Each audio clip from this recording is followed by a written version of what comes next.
It's been a few days since we said bye to the others in Nasha Town. Still no news about Rarer, though. Where could he have slunk off to? If only he was gone for good. But with all the trouble he stirred up before, there's no way we've seen the last of him. Hello! You must be the traveler in Paimon? Mr. Flint has been looking for you. Unfortunately, there's been a serious wild hunt attack over at the quarry. He thinks it's time to regroup and figure out a plan. The wild hunt? Oh, uh-oh. We better get over there, right away! Come on, let's go!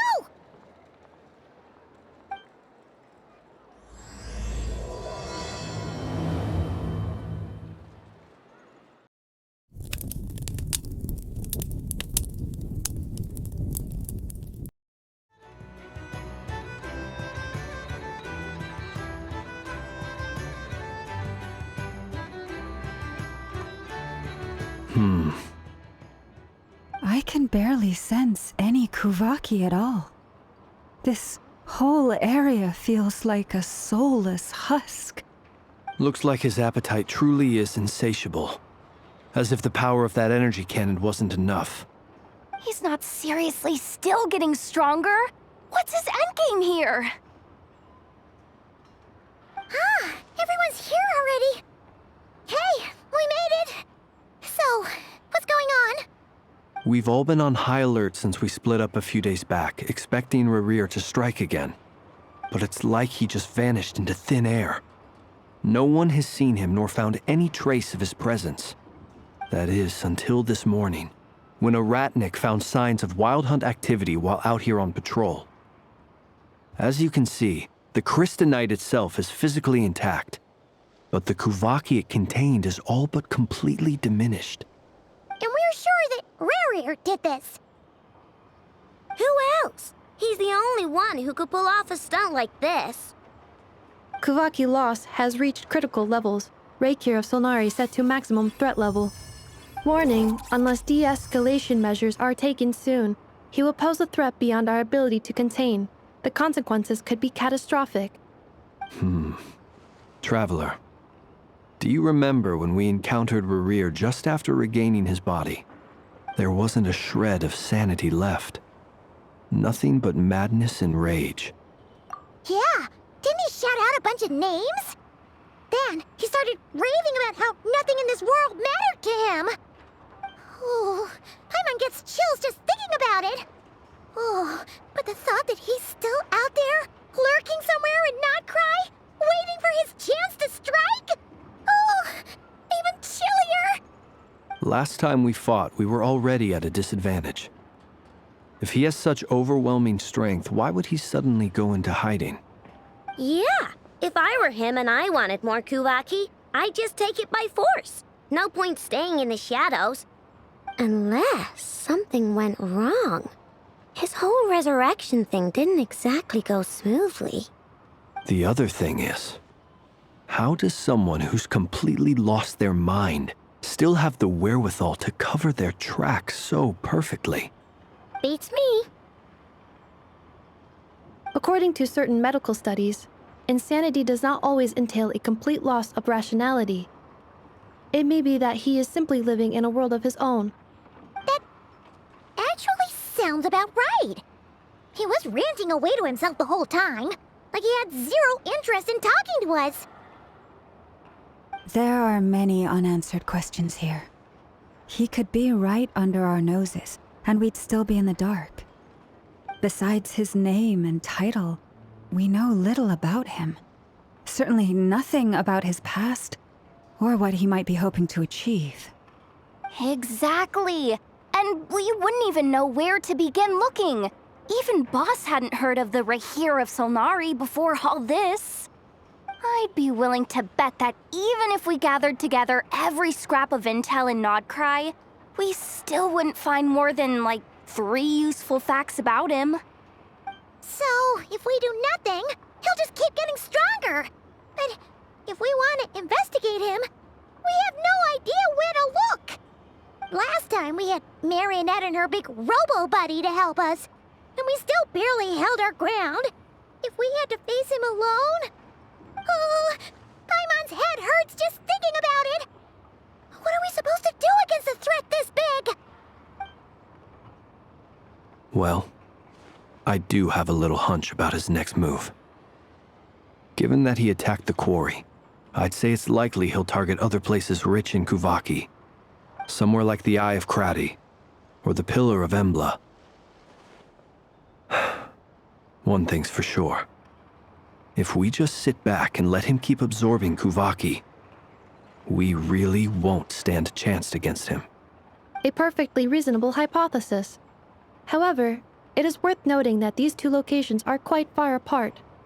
To investigate them both, we'll need to split up. I agree, we should split up. Right now, Rarir's goal seems to be gathering Kuvaki, not fighting us directly. Once we're done, let's regroup on Hisi Island. Wait, why Hisi Island? If I recall correctly, your largest goddess statue was carved from Kuvaki-rich ore, was it not? That's right. Yes, it could well be a potential target of his. I should head back and start evacuating the pilgrims.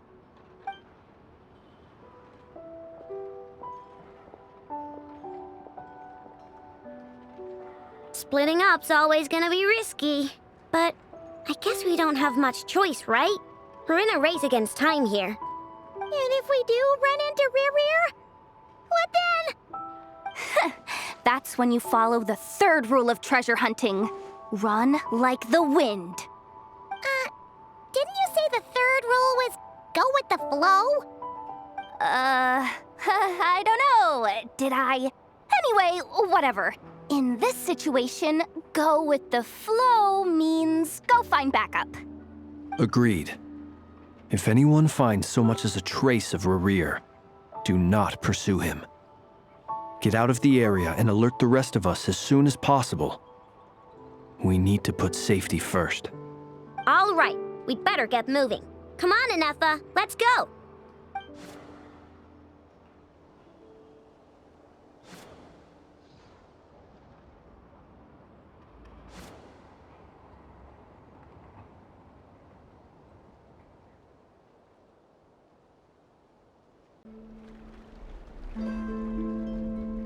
Any leads? Nope. Diddly squat. No clues to where he might be hiding. It's like he's a ghost. It feels like we're sitting on a powder keg that could go off at any second. Oh, I hate this feeling.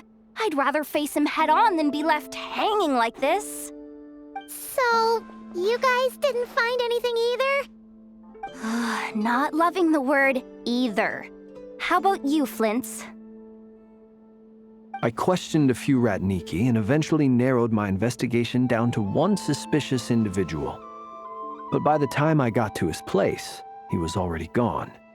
Almost as if he knew someone was on to him. Either that or he's just extremely cautious and doesn't stay in one place for long. He's been biding his time for a while now. The question is, where or what is his next target? No idea. Since regaining his body, he seems to have lost all interest in the fragment in my possession. If he did still want it, he's had plenty of chances to take it. All we can do now is hope that Aino and Anefa turn up some leads. Darn it, Rarir. If you've got the guts, come face me one-on-one!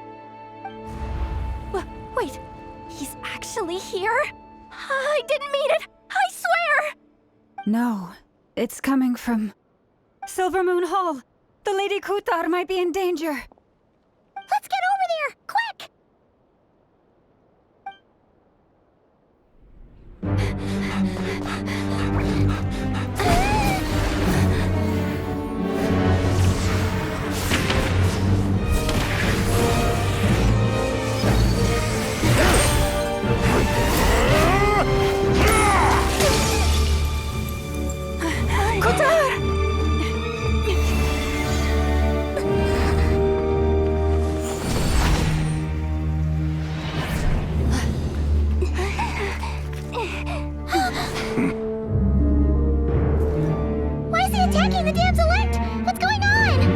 time for questions.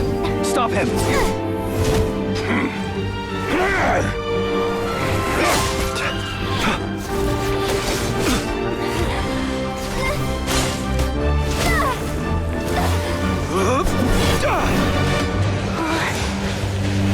This is insane. Yehuda, get Kutar out of here! On it.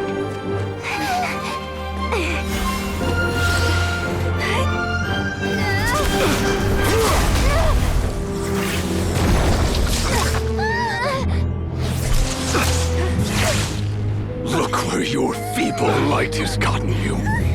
Now, you shall plunge into darkness. Felindus, soon, I will find a way. Watch out!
Made it out of there alive.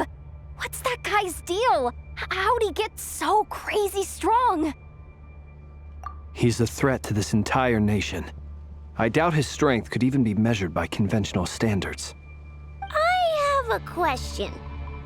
When me and Anefa showed up, we saw him chasing after this lady like he wanted her dead. What was that all about? We weren't there for the whole thing either. They were already duking it out by the time we arrived. Yeah, we didn't see how it all started. It all escalated so quickly, we had no choice but to step in. Kutar, can you shed any light on the situation?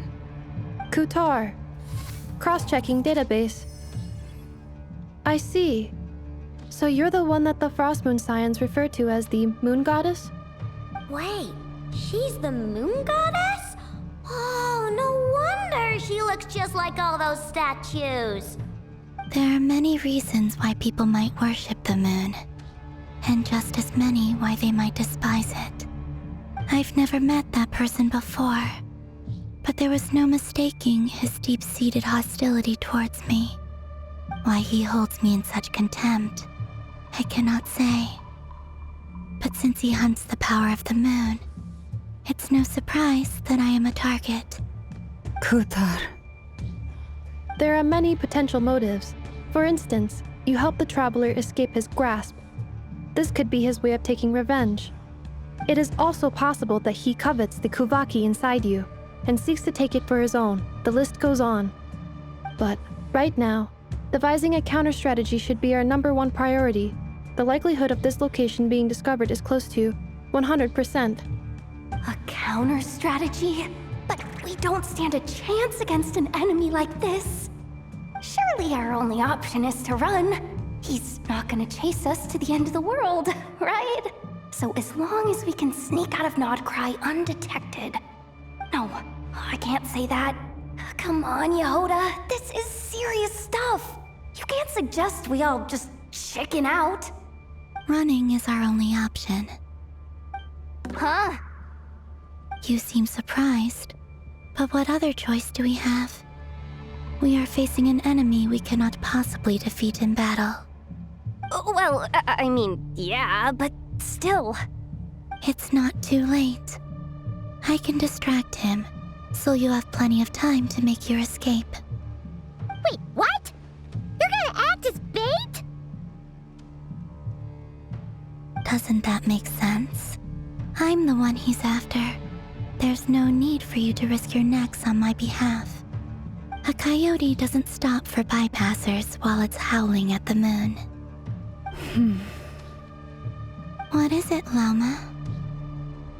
The Frost Moon Scions have already grown accustomed to life without their goddess. My presence here is no longer essential, and this is not my home, so you needn't ask me to stay.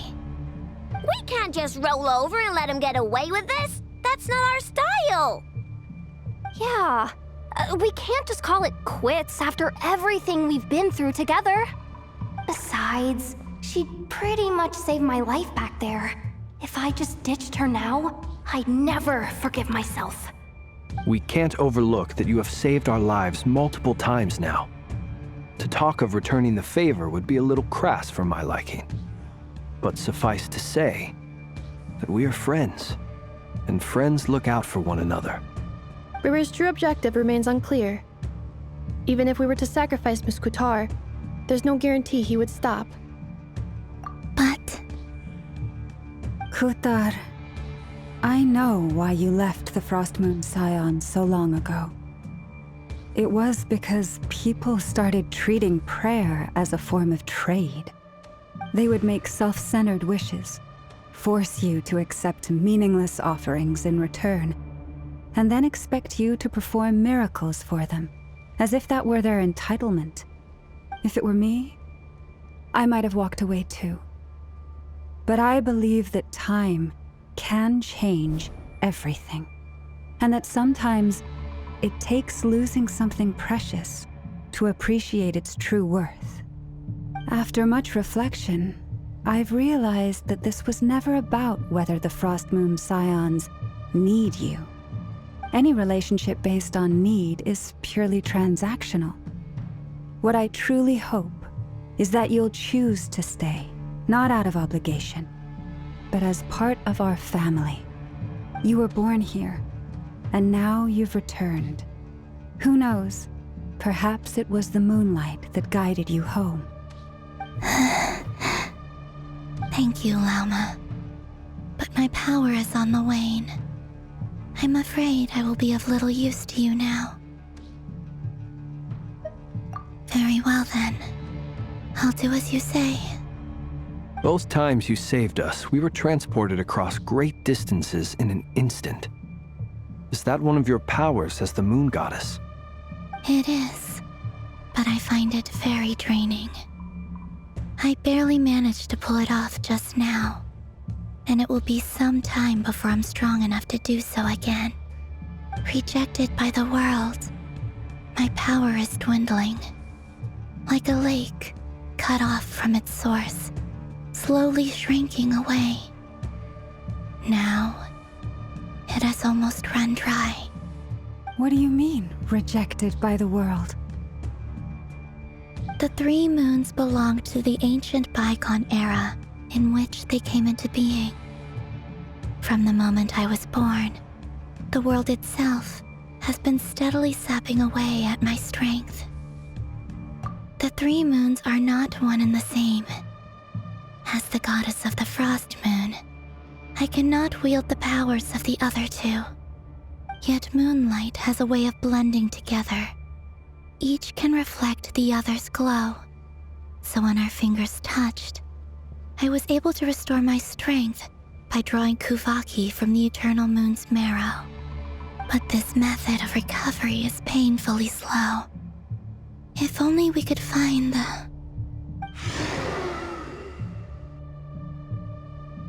It's the Wild Hunt! Even faster than we expected. We'll have to finish this conversation later. See how those Wild Hunt creatures are running away from us.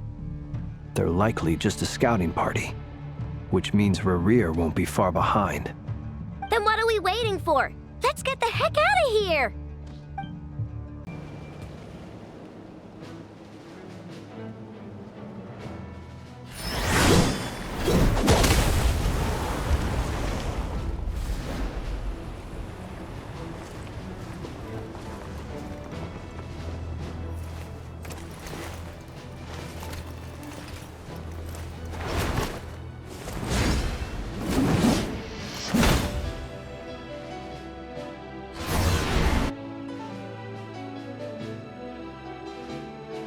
What's the matter? Bit off more than you could chew?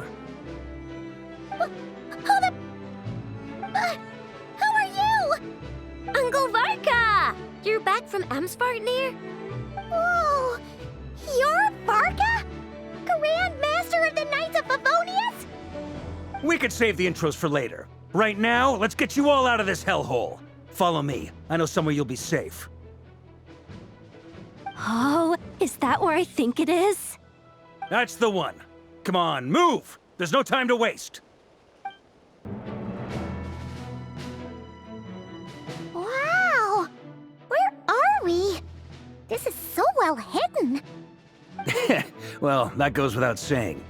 This is the Knights of Favonius' meeting place in Nod-Krai, and a contact hub for the Northern Intelligence Network, aka the Black Market of Intel.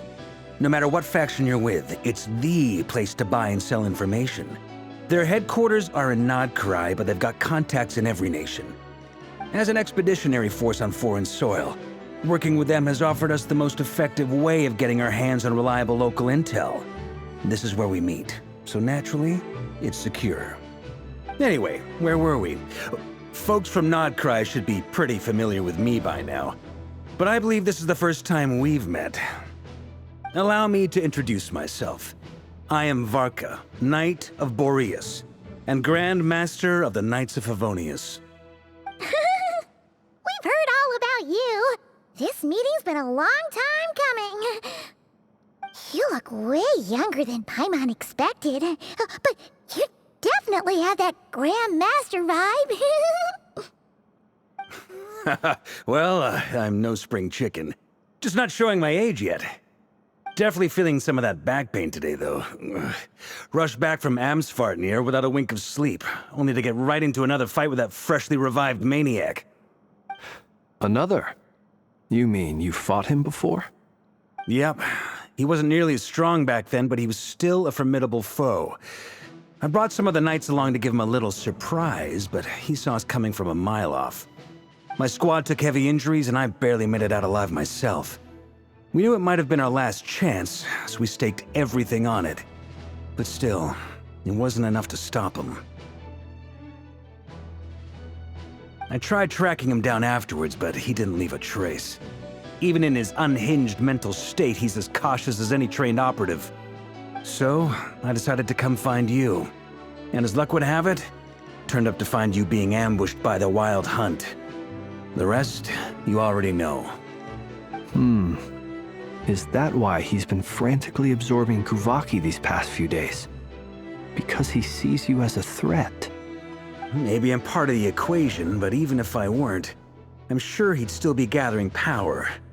He's clearly working up towards something. Note to self, Uncle Varka's strength rating officially upgraded. Guess it's my turn to ask questions now. So, what exactly has been happening in Nod-Krai? Why is the Wild Hunt returned in humanoid form? And why is it after you? That's a long story, but I'll try to make it quick.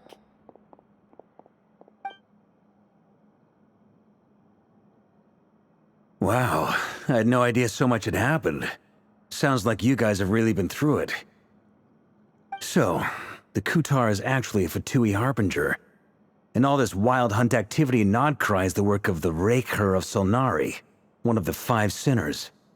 Oh, that's a lot to take in. Need some time to wrap my head around it all.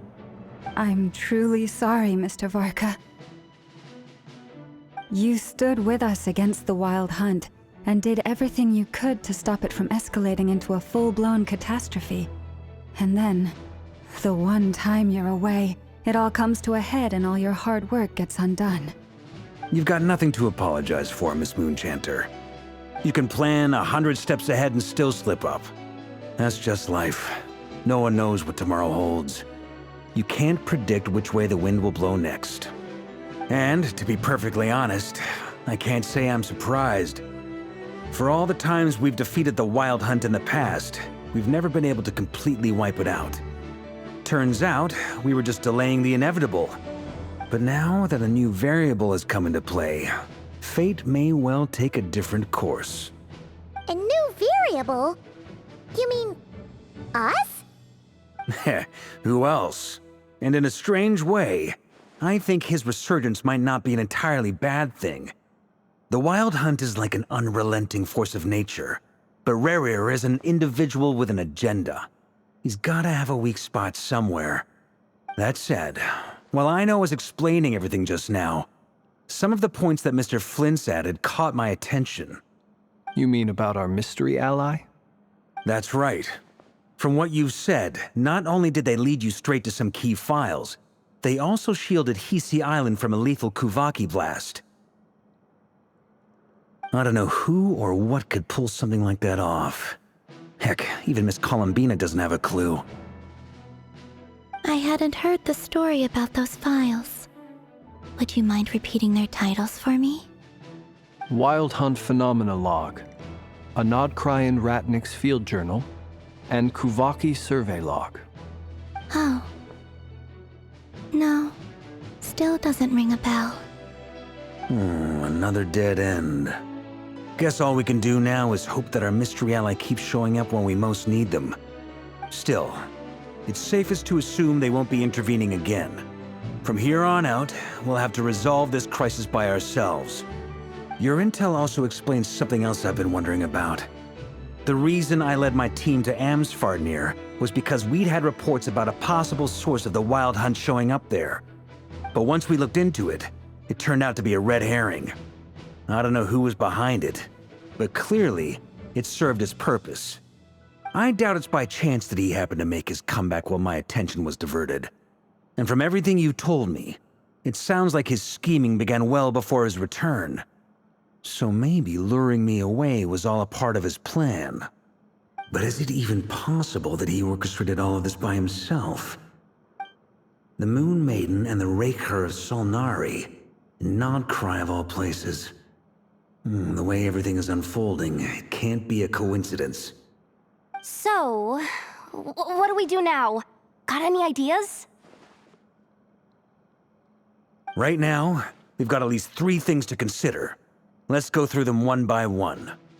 First, we need to figure out how to take down Rerir. If we can't beat him in a straight-up fight, the rest won't even matter. To my knowledge, the bulk of Nod-Krai's fighting force is already gathered here. But even with everyone united, we're still no match for Rerir in his current state, let alone with his power still growing. What if there was a way to tap into a new power of our own? How so? Have you thought of something, Columbina? 3 moons once watched over this world. The Eternal Moon was the largest. The Frost Moon was the brightest. And the Iridescent Moon was the most mysterious. They say that back then, the 3 moon goddesses wielded immense power, enough to shape the workings of the world itself. I now bear the Frost Moon's power, and the Eternal Moon's marrow resides within the Traveler. Hold on. Are you suggesting? The Iridescent Moon, the last piece in the puzzle. That's right. If we can find the Iridescent Moon's marrow, I will be able to regain my strength much more quickly. The 3 moons are said to stir the tides and illuminate all things. Perhaps they hold further secrets beyond our understanding. According to my analysis, the solution is feasible. However, it is subject to one major condition. How do we locate the Iridescent Moon's marrow? I know a way, but we will need to visit the Fatui's Experimental Design Bureau. The Experimental Design Bureau? Are you saying we need to involve Marionette? Yes. I must speak with Sandrone. It's a long way from here to the Experimental Design Bureau. There's a high chance you'll be spotted. You shouldn't go alone. Then that's settled. Next up, our second priority. Somehow, we need to figure out Rerir's end goal. As you saw for yourselves, when he was still in his Wild Hunt form, everything he did was for the sake of recovering his body and resurrecting himself. His first act since then, after laying low for a while, was to try and assassinate this young lady. People's obsessions often reveal their greatest vulnerabilities. There must be a reason why he despises the moon so deeply. Perhaps it sheds some light on his title, the Raker of Solnari. The Wild Hunt has plagued Nod-Krai for centuries now. If we want to stop it for good, we have to get to the root cause of what's driving it. It's true. We still know very little about him. If Kuthar hadn't given us that lead, we wouldn't even know his name. But where would we even start? I doubt even the Intel Queen of Nod-Krai has a clue, and she has info coming out of her ears. Oh? That's a rather hasty conclusion for someone who's so painstakingly meticulous when it comes to dealing with machines. Ah, she heard me.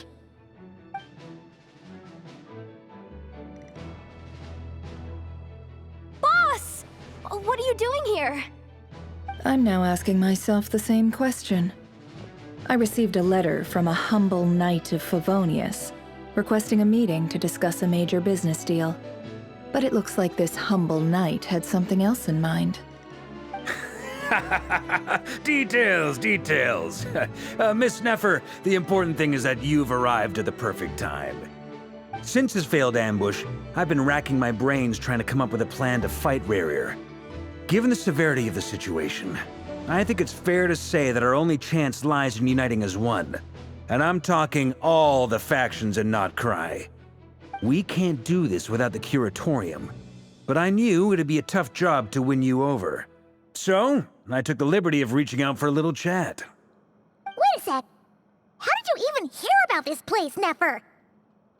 Didn't you say this is meant to be the Knights of Favonius' meeting spot? And a contact hub for the Northern Intelligence Network? And isn't it supposed to be super hidden? You really think he could have gotten settled in Nod-Krai without my help? Besides, I'm the one running this gig. Of course I know where the meeting place is. Allow me to introduce the current head of the Northern Intelligence Network. If it's intel you're after, she's your woman. Pretty much seen and heard it all. Please spare me the flattery. Let's cut to the chase. Seems like you've run into some trouble, huh?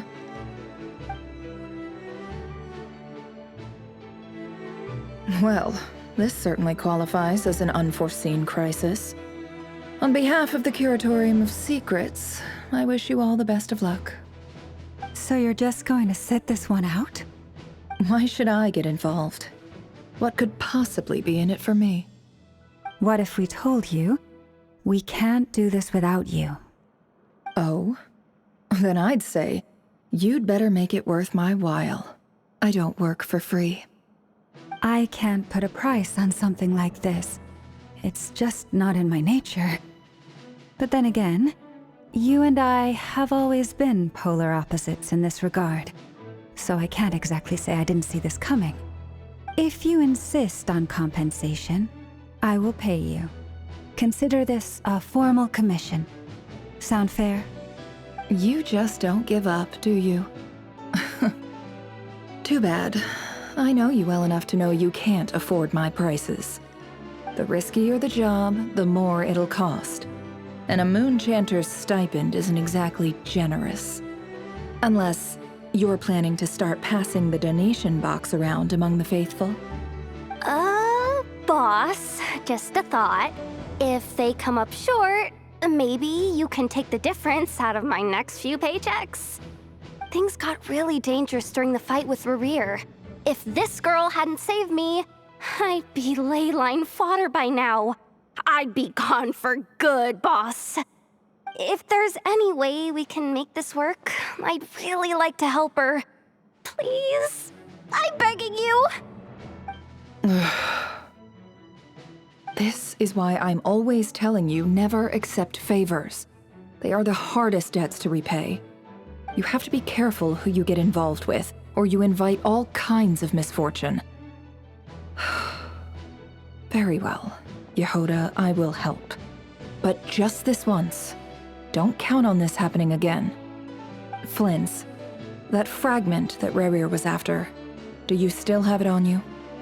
Of course. Let me borrow it. I need it to follow up on some leads. Wait, you actually have some leads? Shh. This is top secret information. I get it. We all have things we'd rather keep to ourselves. Plus, I know we can count on you, so we'll leave the intel gathering in your hands. And that brings me to the third and final item. We need to find a way to distract him. We need time to make our move, so someone will have to stall him. I'm in for this part, no matter what. Anyone coming with? Count me in too. Come off it, you two. Quit playing heroes. I'm way ahead of you here.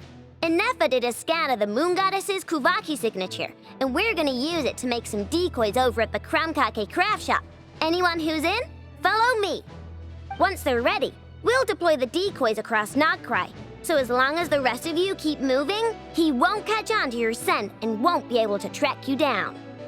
I like it. Genius idea. No biggie. All right then, we'll split into 3 teams. Once your team has finished their mission, return here and wait for the others. Dismissed!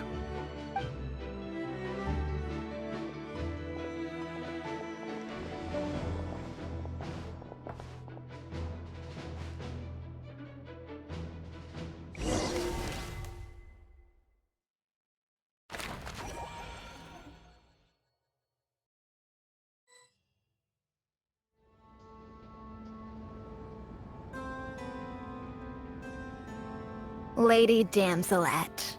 Wait, and you two?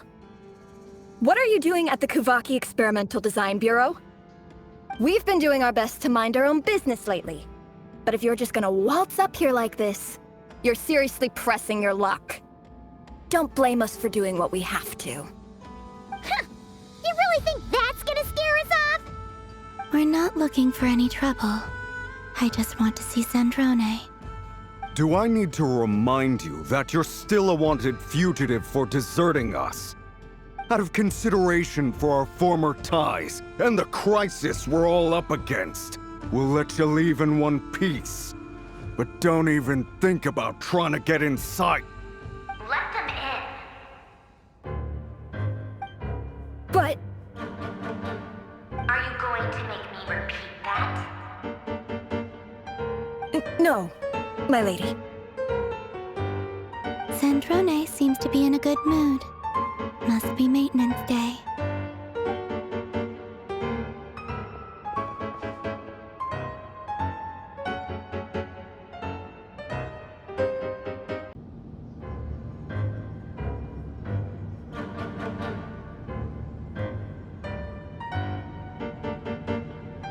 So tell me, to what do I owe the honor this time? Actually, before you answer that, just so we're clear, we're not colleagues anymore, Columbina. I don't owe you anything. I promise it's nothing big. It seems like you've gotten the wrong idea here. The only reason I let you in was because I was bored. It seemed like a way to kill some time and satisfy my own curiosity. Whatever miscalculations I may or may not have made in the past, I haven't lost the plot enough to even consider sticking my neck out for your sakes. I'd like to speak with Arlecchino. What? Huh? You mean the knave? I'd like to speak with Arlecchino. Is she in Nod-Krai? No, she's not. Once the work on this facility was completed, she went back with the rooster and Regrator. The only ones in Nod-Krai are me and... What is it you need to speak to her about anyway? Rerir is hunting me. If I'm going to face him, I must first retrieve the lost moon.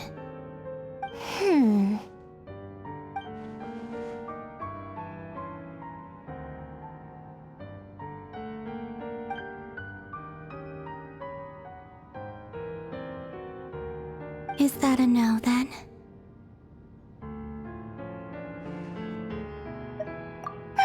As if I need reminding. I was this close to settling things with him before someone decided to whisk me away to their weird little garden. Have you held any tea parties lately? Tea parties? Yeah, obviously. You don't seriously think we'd pack it all in just because you aren't here. If anything, they've been more eventful than ever. Just me, Arlecchino, and a bunch of insolent, insensitive guests who won't stop asking where you've gone. Oh, they've been a real joy. I bet you served them the worst tea you have. Just like you used to do to me when I upset you. Who cares about how good the tea is when there's no one around to drink it? I keep losing people. First Rosaline, now you. I'm running out of people who can make me laugh. Honestly, what could be more ridiculous than the multi-centenarian goddess, who's only ever had the plain herbal tea she received as offerings? You'd always brew a different type of tea for me each time. Was it really just to see how I'd react?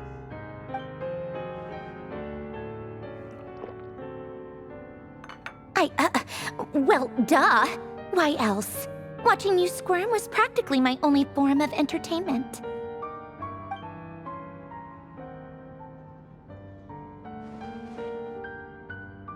Oh, yeah. And Capitano sometimes used to bring Tartaglia around, too. But I guess we won't be seeing him again. Well, I guess we are overdue for a get-together. Polonia! Have Febronia pass a message to Arlecchino for me. It's time for tea. Will suffice. Pass along a message for me, too, if you would. My body cannot contain the marrow of 2 moons, so I'll be leaving one of them in her care. Excuse me? Who said you were on the guest list? If my tea meant that much to you, maybe quitting the Fatui wasn't your brightest move. Back when you were under the Tsaritsa's protection, no one would have dared come at you so openly. But that protection didn't come for free. In fact, I paid dearly for it. At the end of the day, it was just another transaction. I just got tired, that's all. I never wanted any part in their grand ambitions, and I've had enough of being treated like a bottomless supply of power. It brings back memories from the old days, when I was still worshipped as the moon goddess. Centuries on, it may be a different group of people, but I see the same greed in their eyes. I figured you'd leave eventually. You didn't have as much of a reason to stay as I do. The Tsaritsa gave you shelter and protection, but that was it. Nothing more, nothing less. Meanwhile, the Fatui demanded everything from you in return, until it was more than you could bear. I get why you left. And frankly, I have no interest in dragging you back just because the higher-ups told me to. But if you keep hanging around with this riffraff, the next time we cross paths, we might be enemies for real.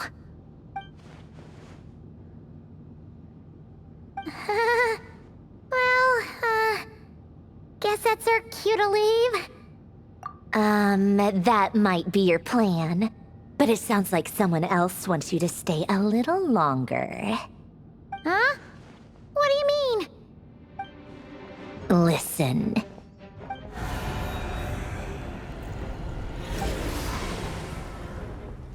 My lady, it's the Wild Hunt. A horde of monsters is headed straight for the facility. Another uninvited guest trying to crash my tea party. Clear the area. I'll handle this. Wait, what? You want us to leave you here by yourself? Huh, you'll be lucky to make it out of this alive. You really think you can afford to worry about me? Go on, get out of here. You may have stopped Polonia from crushing him last time, but I've made sure that won't happen again. The entire Experimental Design Bureau is rigged for war. Stay and watch if you want, but it'll be at your own risk. You're not flagged as friendlies in the weapons system. Don't tell me what to do! Look, if you're leaving, make it quick, or you'll just get in my way. There's a secret passage on the 2nd floor. It'll take you right to the plains out back. all you want, Columbina. You're not getting another invitation to my tea party. I know. But thank you anyway, Sandrone. Ugh, this is exactly why you shouldn't hang around with those people. All their melodrama and sentimental nonsense is rubbing off on you.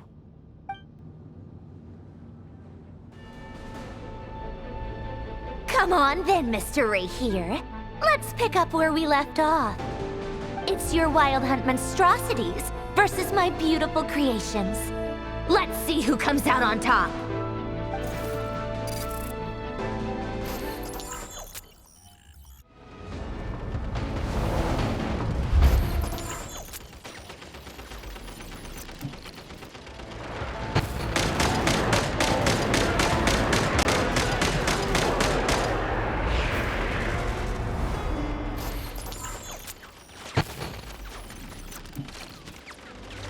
Good work, Bosco 1. Bosco 2, prepare to fire!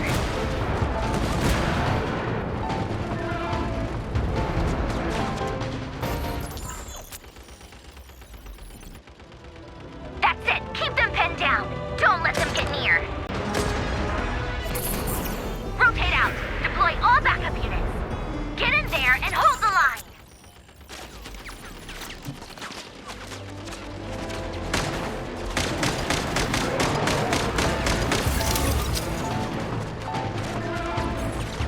Finally, the Ranger himself. Time to...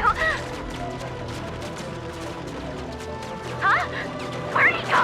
Uh-oh.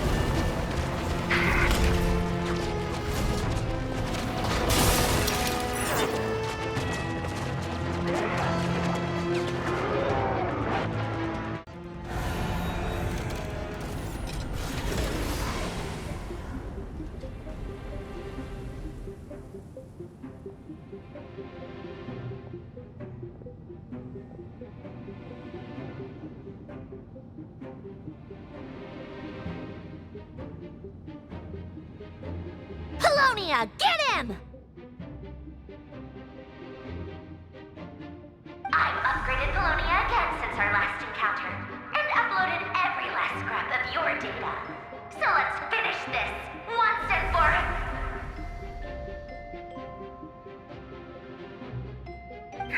She's not here. Where did she go? Hey! Over here, you big...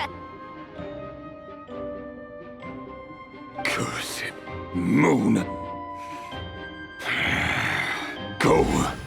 Keep searching. She cannot have gotten far.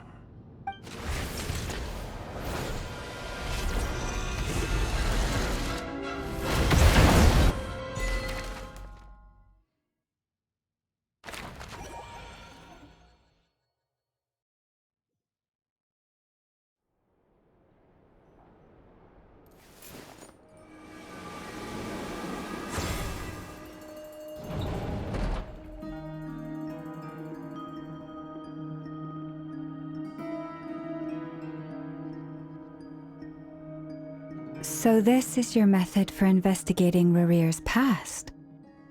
It almost looks like some kind of ceremony. Good deduction. But it's quite a different affair from what you're used to with the Frost Moon Scions. Whoa! First time I've ever been in here. Boss always said it was off limits, so I pictured some kind of creepy dungeon. But it's actually kinda nice. Oh, I guess this must be Sumero decor? That's where Boss is from. And that nice shopkeeper who sold me my treasure compass. I'm not sure exactly what you've got planned, but it looks like you're all set. When do we begin? Whenever we wish. But for some reason, I've got a feeling this isn't going to end well. I've never faced Rarir myself, but from what you've told me, his power is beyond anything I could imagine. I, on the other hand, am just an ordinary businesswoman. Our paths should never have crossed, yet here I am, forced to make an enemy of him. If you ask me, you're about as far from ordinary as it gets. So what are you saying? You're getting cold feet? Once I take a job, there's no backing out. Still, I have to ask myself if the power I'm relying on will even work on an opponent of this caliber. And also how to make sure I come out of this alive if things spiral out of control. Death is the one thing we can take for granted. It is the great equalizer, however fortunate or unfortunate we may otherwise be. So it's important to consider how to spend what lifespan we have left. Come on, boss. Lighten up. Quit talking about death. It's bad luck. For once, I agree with you. When you're up against a foe like Rerir, there's no such thing as being too prepared. Is there anything I can do to help? That won't be necessary. I've already made up my mind. Time to cash in a precious favor I've been saving for a rainy day. Yehoda, I need you to find someone for me. The sooner the better. Find who? That shady merchant who sold you an overpriced treasure compass the other day. Come on, boss. You're pulling my leg again. In what way is she shady? She showed up when I was completely lost and sold me a neat little gadget that was exactly what I needed. Trust me, she's a good person. Anyway, I know who you're talking about. Don't go anywhere. I'll be right back.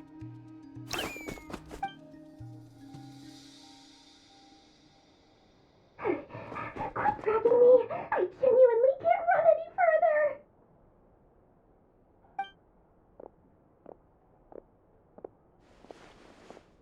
Hey, aren't you?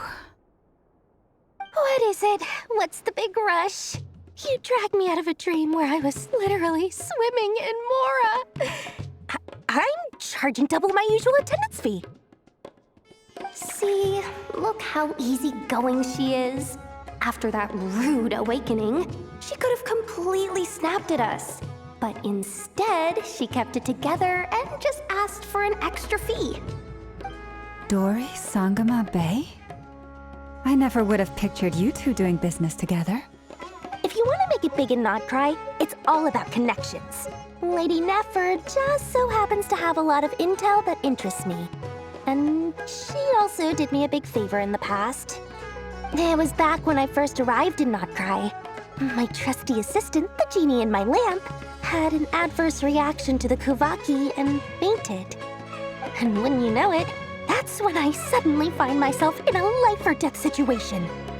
Good thing my compatriot was there to swoop in and save the day. I've been giving her a 30% discount off all of my goods ever since. Now, so that no one here feels left out, I'm willing to extend a 20% discount to fellow friends of Boss Nefer. Plus, any other friends you send my way will enjoy 10% off. What can I say? The great Lord Sangama Bay is nothing if not generous. So, let me guess. You've run into some trouble? I've got everything you could possibly need. And the more you buy, the more you'll save. You guessed correctly. What have you got in the way of survival gear? The one type of gear I've never been short on. What are you looking for? A jetpack fresh from the Academia's labs? An ancient suit of armor dredged up from the bottom of the sea?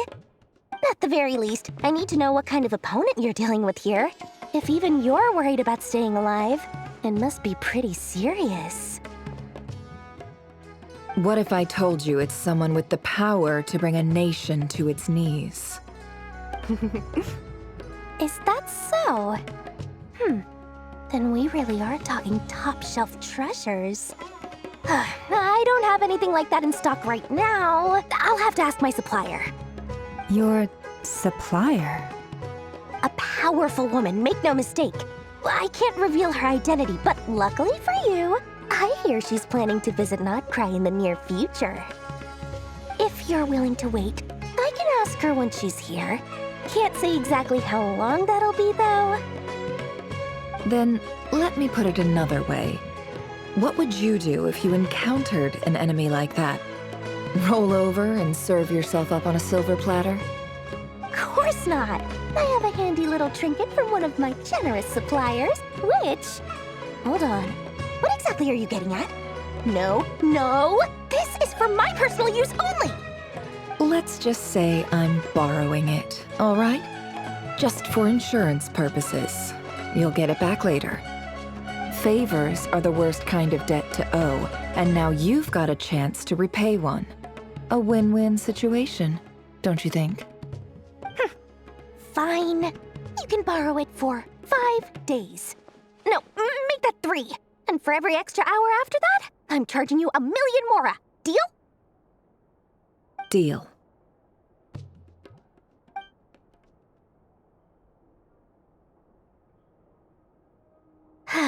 What a way to start the day. Now, was there anything else you wanted? Or can I go back to bed now?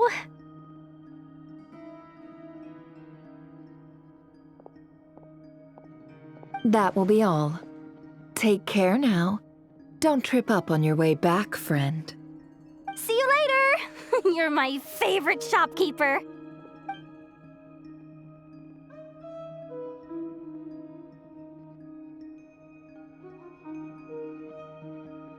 Excellent.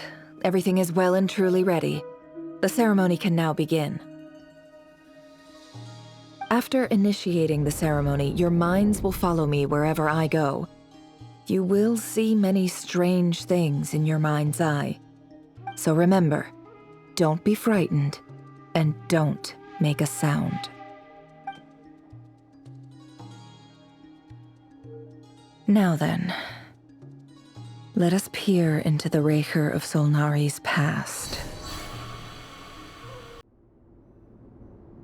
I made it. I don't recognize this style of architecture. Must be Conrian. Simple furnishings, table and chairs. It's a more ordinary house than I might have expected. Looks like the fearsome Raker of Solnari came from surprisingly humble beginnings. Unless this passed for luxury in Conria. Unlikely. It was said to be a very prosperous nation in its heyday. Anyway, I'll keep exploring. Hi, Rivier. Since you're working extra hours tonight, I thought I'd keep myself busy by checking out that new kebab shop. I've heard good things about their menu. I'll test it out, and if it's as good as everyone's saying, let's go back together sometime. P.S. New stash from the Universitas Magistrorum. I brought some goodies home. A few teacups and a pin rack. Hope you like them. They didn't sign their name, but they must have been close. Sounds like they were living together. I went over to Joseph's for drinks today. They have a fine collection, but I went alone. Thelindis was tied up with something and couldn't make it. Joseph asked why I came alone, but I didn't really have an answer. He then went on to ask about other things. If you ask me, someone who asks that many personal questions is too nosy for their own good. But if he invites me again, chances are I'd still go. Thelindis. That's the same name Rerir mentioned. Grain imports keep falling. If things don't pick up, we'll soon be back to meat and mushrooms only. Honestly, I'm not a huge fan of that new type of mushroom everyone's been into lately. Didn't it start out as a lab-grown variety? I heard it's even mildly corrosive. Seriously, why would you even eat something like that? I don't care if it's an impressive feat of alchemy. That just isn't the kind of thing I like to eat. Grain has to be imported, and they're eating a diet of mostly meat and mushrooms. Could it be because Conria is underground, so it doesn't get much sunlight? That would explain why they use so much stone in their buildings. They even use alchemically modified strains for food. Seems like the people of Conria don't have many options when it comes to dining. I've just about saved up enough now. Time to buy it and keep it somewhere safe. Making a big purchase. I wonder what it is.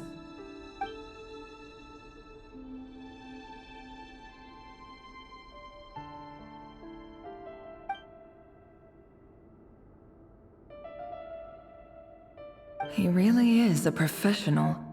No wonder he's so good at covering his tracks. Despite what he's become, it seems like he's retained certain habits, at least in this regard.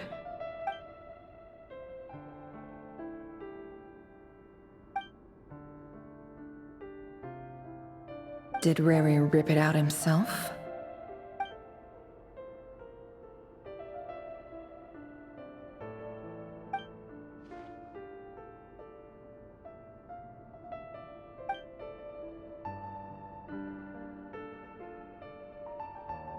Before I met you, I was convinced that my heart was nothing more than a stagnant pool, the burial place of a fallen moon.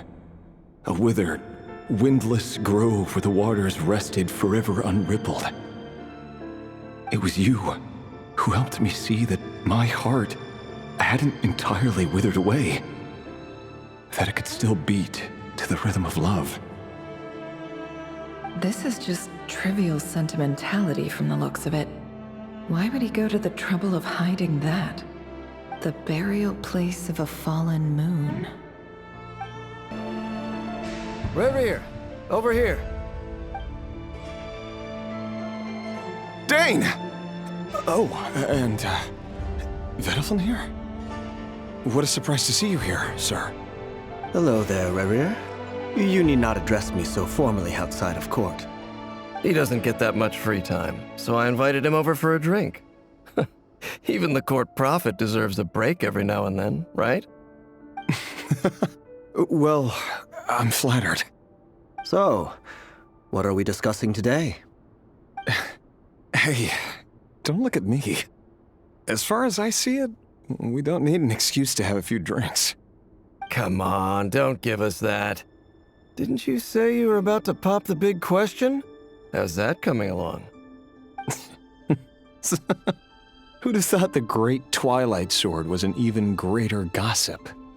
I just didn't expect you to be the first one to settle down and get married, that's all. Yeah. If you told me that a few years ago, I wouldn't have believed you either. So, are you planning to come clean about your job then? I'm guessing you still haven't told her. Sure, I'll have to tell her at some point. But I'll need to pick the right time and place. To be honest, I have no idea how she'll take it. Come on, stop being such a pessimist. For all you know, she could be thrilled. I bet she'll be much more impressed by your actual job than the one she thinks you're doing now. A member of the King's Guard. Quite the cover story. Does the king himself even know? Of course he does. Anyway, enough about me. How have you been? Me? Same old, same old. Nothing much to... Huh? What's up, Fed? It's nothing. Vedalfin, Dainslift's elder brother. Renowned throughout the court of Conria as the Visionary, and said to possess a wisdom far beyond the reach of any ordinary man. And yet, despite the gulf between us, he seems to have something to say about me. Does he even know me? Does he see me as a friend of his brother, or just another of the Vinster King's blades? Why did he react so strongly? Was it really to do with what we were talking about? Brown, curly hair and brooding blue eyes. So this is what Rary looked like back in the day. Perfectly normal. No different from anyone else. As frightening as this monster is in the present, there's something even more unsettling about seeing the human he used to be.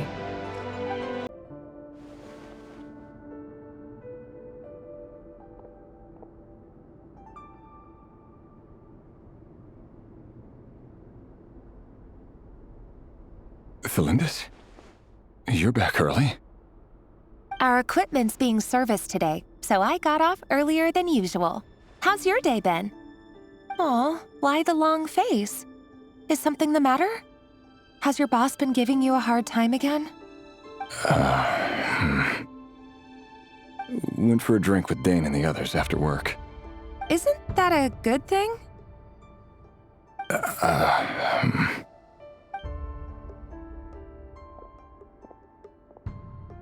Vedifnir showed up today, too.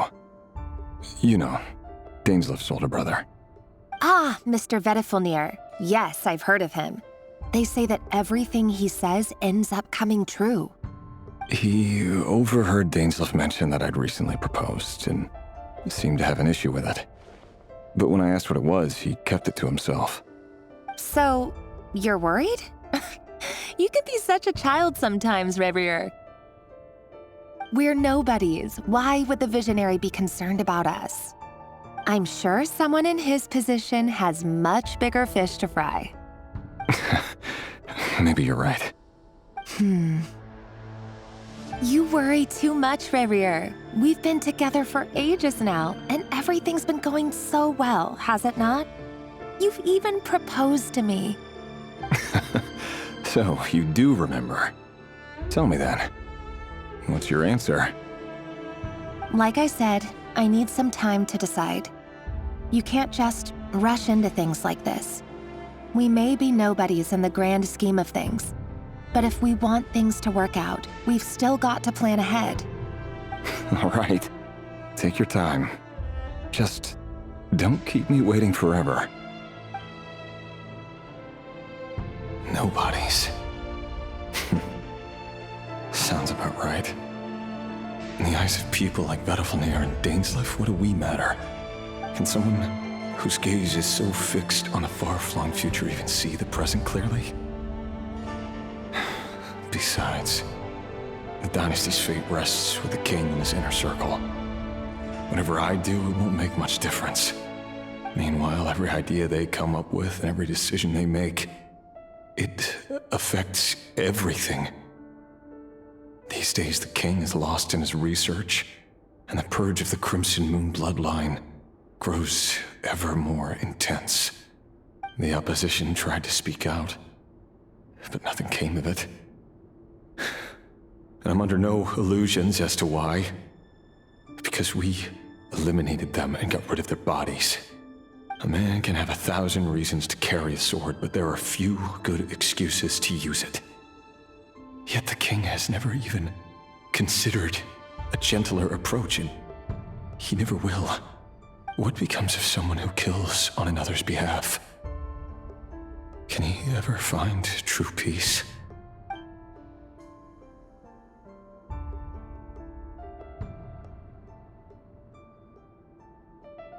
Thelindis?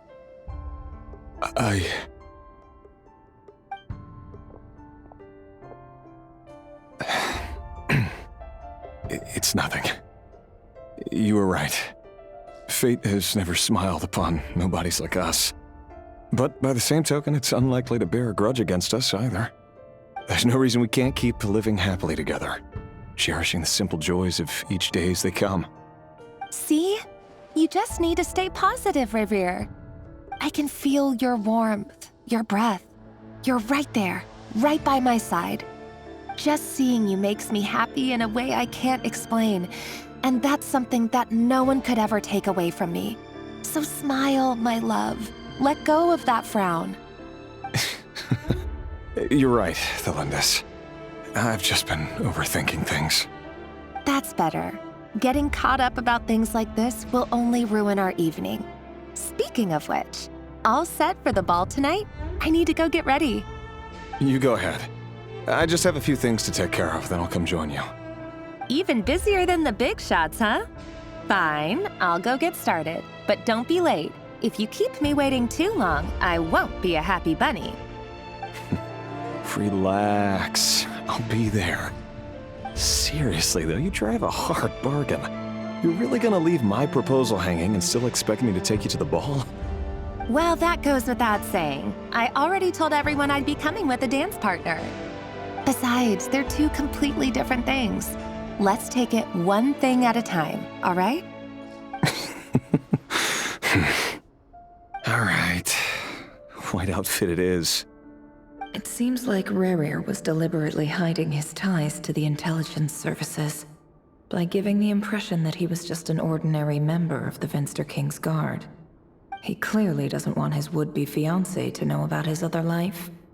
Then again, that's hardly surprising. People in the intelligence trade rarely do. Who'd have thought we were in the same line of work? Let's dig a little deeper. Our last operation was a resounding success, and all thanks to you, Rahier of Solnari. In total, we apprehended 32 dregs of the Crimson Moon, and 67 accomplices. After all these years since the dynasty's fall, so many of them still linger on. Indeed, it cannot be denied. Yet it was destiny that the Crimson Moon should be overcome by the eclipse, and that His Majesty, the all-seeing Finster King, now guides our nation on the path to prosperity. Khaenri'ah has no further need for a dead moon. But alas, there will always be those who refuse to see the truth, choosing instead to romanticize the past. That's not entirely true. Much about the Crimson Moon era was worthy of remembrance, and that's exactly why they keep trying to see it restored. Many of its secrets remain unsolved to this day. As it happens, that's precisely the field of study my partner is devoted to. You still haven't told her what you really do for a living. Where would I even start? How do you tell someone that you're one of the king's hand-picked executioners? That your hands are steeped in blood? You didn't choose this life, any more than I did. Orphans like us don't get a say. But I'll sure as heck be the one to pay for it. Speaking of which, we need to be more rigorous in the way we identify direct descendants of the Crimson Moon. Someone, it seems, has strong opinions about my future plans. Most likely my marriage in particular. I have a feeling that we may soon become targets of the Crimson Moon's retribution. Your concerns are not unfounded. They've taken out many of our colleagues these past few years, and for that very reason. These are no helpless lambs we're leading to the slaughter. They're wolves in sheep's clothing. Take care, Rahier of Solnari. I look forward to toasting you at your wedding. Thanks, Thorkel. You look after yourself, too.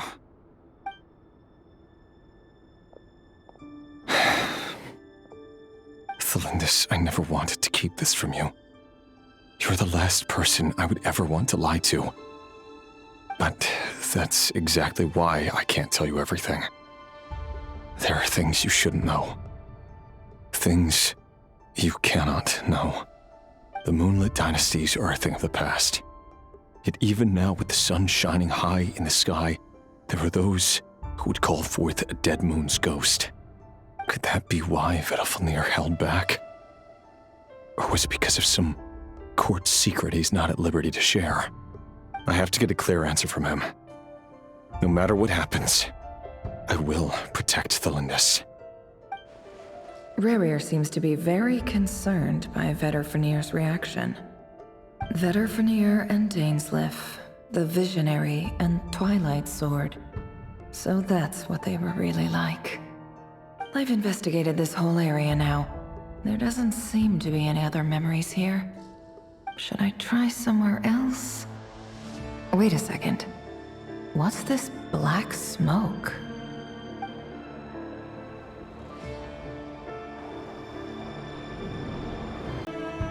So, he's late after all. Just you wait, Rahier. You're in for it. Big time. Are you waiting for someone, ma'am? Could I tempt you into buying some flowers? Oh, sure. Pick me out a pretty bunch if you would. Thank you. But I'm afraid none of them are as pretty as you. For someone so young, you sure have a way with words, don't you? I'm only telling the truth. Look me in the eyes. You'll see I'm not lying. May we have a word in private? Who are you?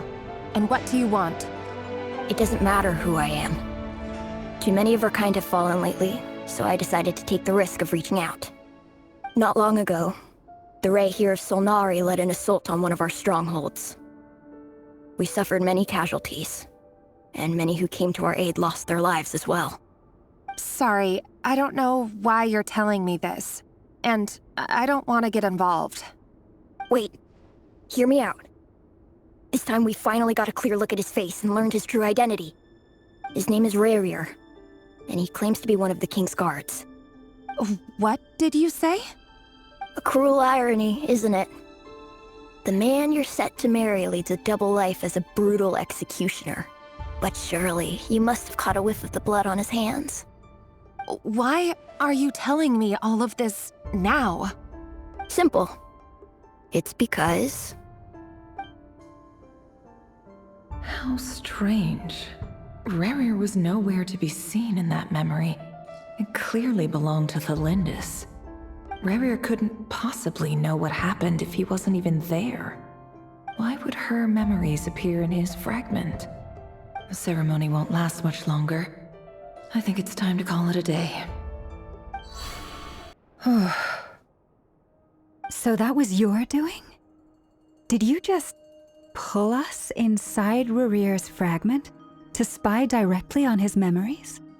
Any more questions, and I'll have to start charging. I had no idea you could do that, boss! Seriously, that was amazing! We're not worthy. We're not worthy! I gotta admit, though, I'm itching to see what happens next. Feels like we barely scratched the surface. I'm just as curious as you are, but the ceremony only allows for limited time inside. That's all we can see for now. Luckily, we managed to learn quite a lot. So far, so good. I just hope the others are doing okay too. Especially the group with the Traveler. Their mission is a risky one. Let's hope it's all going smoothly. If you're worried about them, go see how they're doing. If I know Boss, she's gonna need some time to write up all the details and make sure it's all coherent. I'll stay behind to lend a hand, but feel free to head back and meet up with the others.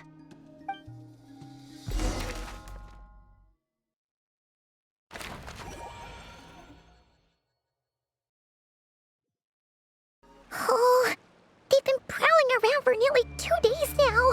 These things just won't quit.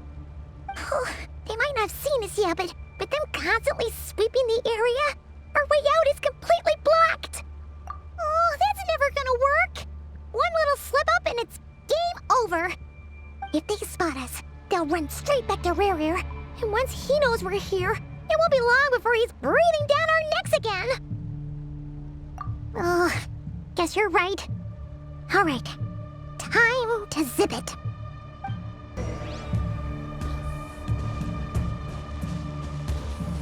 Quick, hide! We almost got spotted! Phew, that was a close call.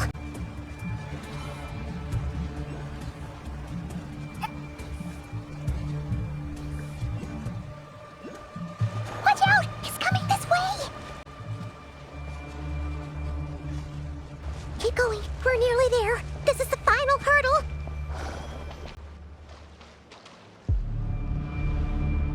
Oh, there's no end to these things.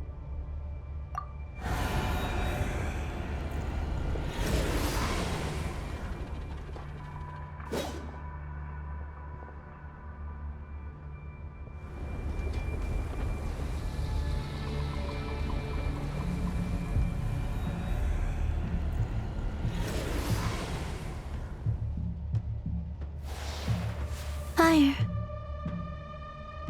Fire? Wait, what's that smell? Oh no, there's a fire!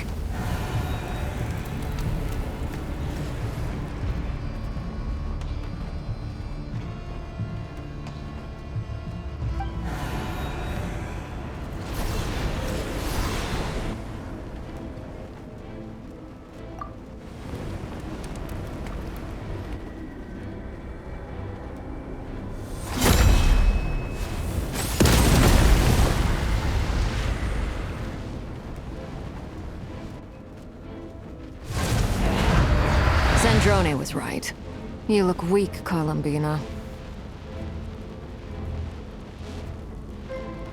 The old you would never have let such lowly creatures bar your way.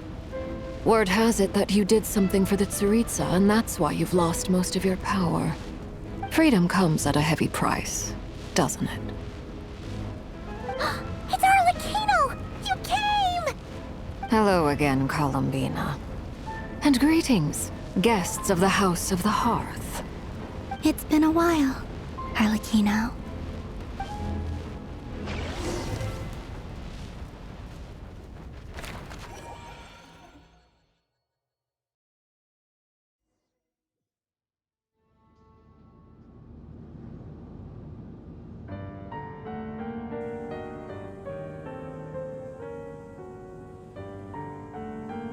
Stupid right here of stupid Solnari.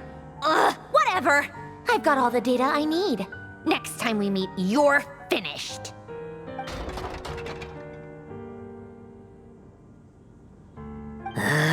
He sure doesn't pull his punches.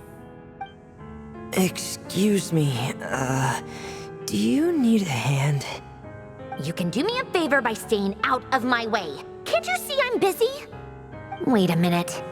I recognize that voice. Hello, Miss Sandrone. Father sent us over to help. How considerate of her. Hey, Fremine, get over here and help me fix this. Lenny, you do your thing. Just keep your sister away from my machines. Nearly every machine that Catgirl touches ends up going haywire. Go put her on cleaning duty or something.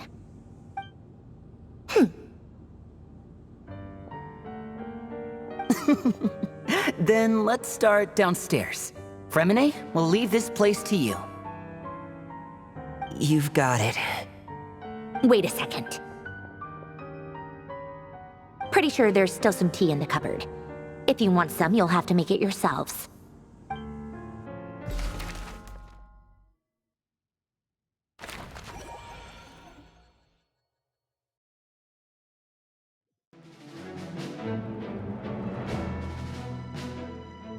It's a relief to see you all made it back in one piece.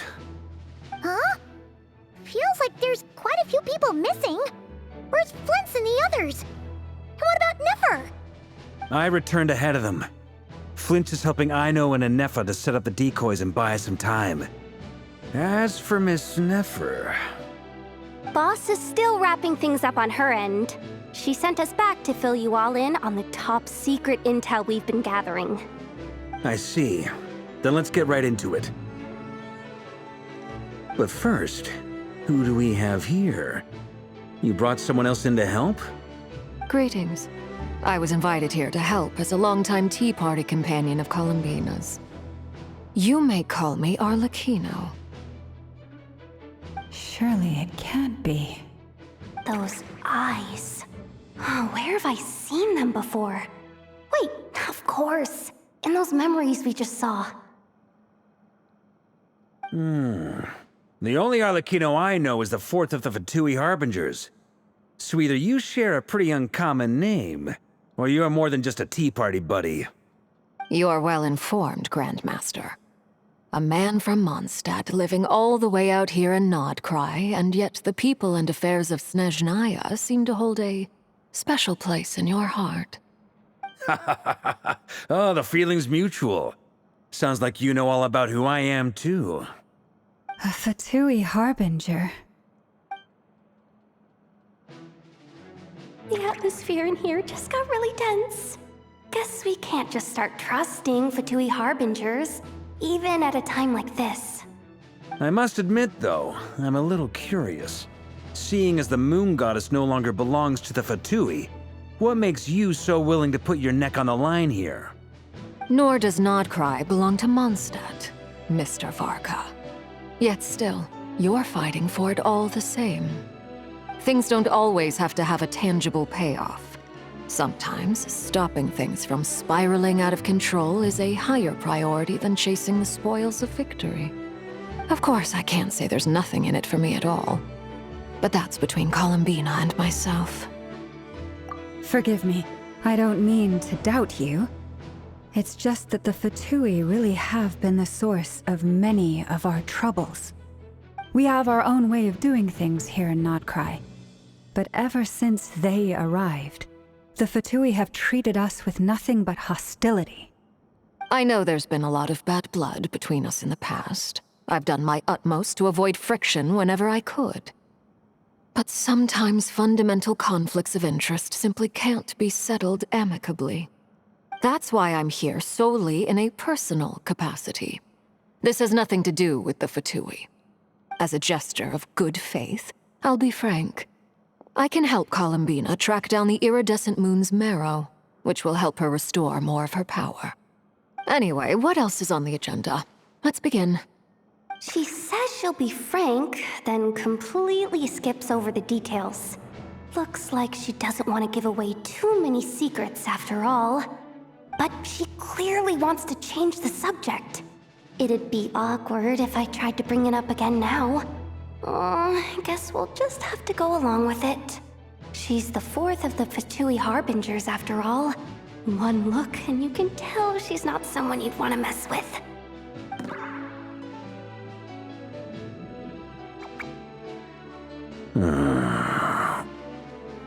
Well, since Miss Arlecchino sounds confident in her ability to handle that, we'll proceed to the next topic. Yehoda, time to share that top-secret intel. All right, listen up, everyone. First, we now know that Rerir was originally a Conrian secret agent whose primary mission was to hunt down and assassinate the so-called Dregs of the Crimson Moon. The Dregs of the Crimson Moon? Mm-hmm. In the memories, there was a lot of talk about the Crimson Moon and Eclipse, and a whole bunch of other stuff from the time of Conria. To my knowledge, those were the names of 2 different Conrian dynasties. Long, long ago, it is said that the people of Conria worshipped the Crimson Moon, drawing a mysterious power from its reflection. But one day, a coup saw the Crimson Moon eclipsed, hence the name of the new dynasty that replaced it, and how it became the new emblem of Conria. Still, long after the Crimson Moon dynasty had fallen, the last ruler of the Eclipse dynasty, the Vinster King, still coveted the secrets it left behind. So, he sent the Reihir of Solnari to secretly hunt down the Crimson Moon's few remaining followers. In those days, Rerir showed no signs of madness. In fact, he was as normal as any other person. Oh, and he had a fiancé, or at least a would-be fiancé, called Tholindis. What's the matter?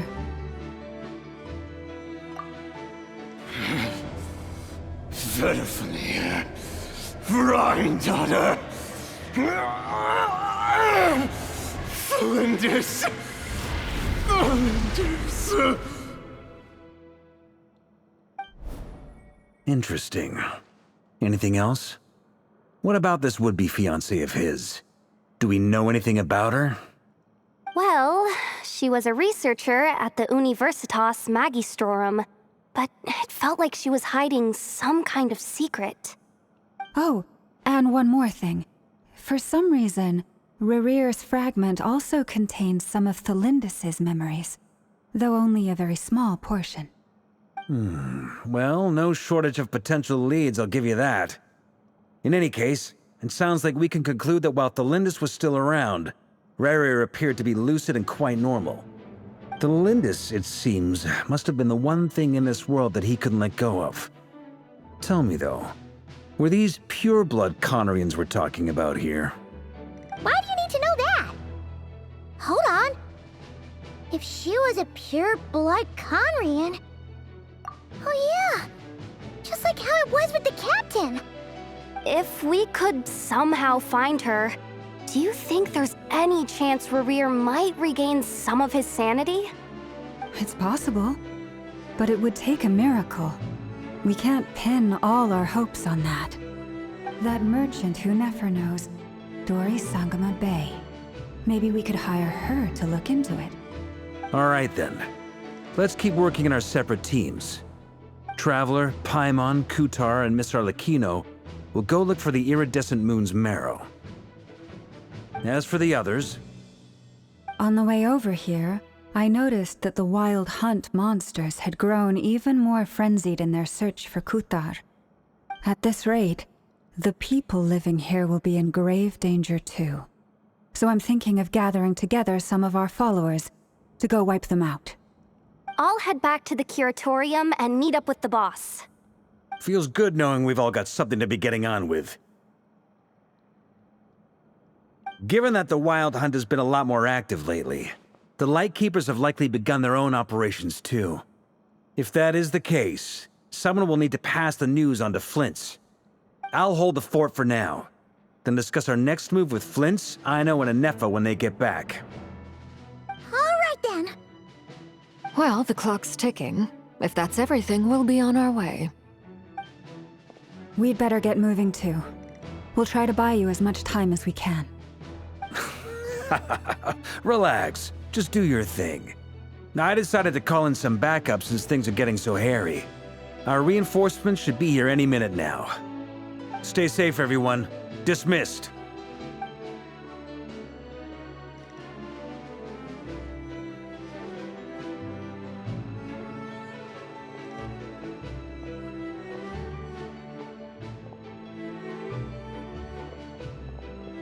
We're back. Did we get here a little early? Or a little late? A tad late. The others have already set off. To summarize, our resident moon goddess has found us a new ally, and Boss Nefer has uncovered some promising info. Everything going smoothly on your end? Not great. I don't know how long we can stall them for. The decoys are getting taken out way faster than we imagined. I'm gonna make some more later, but I need a timeout first. I'm so tired right now. Oh, right! Anefa, could you fill in Uncle Varka on what we just discussed with Flint's? Sure.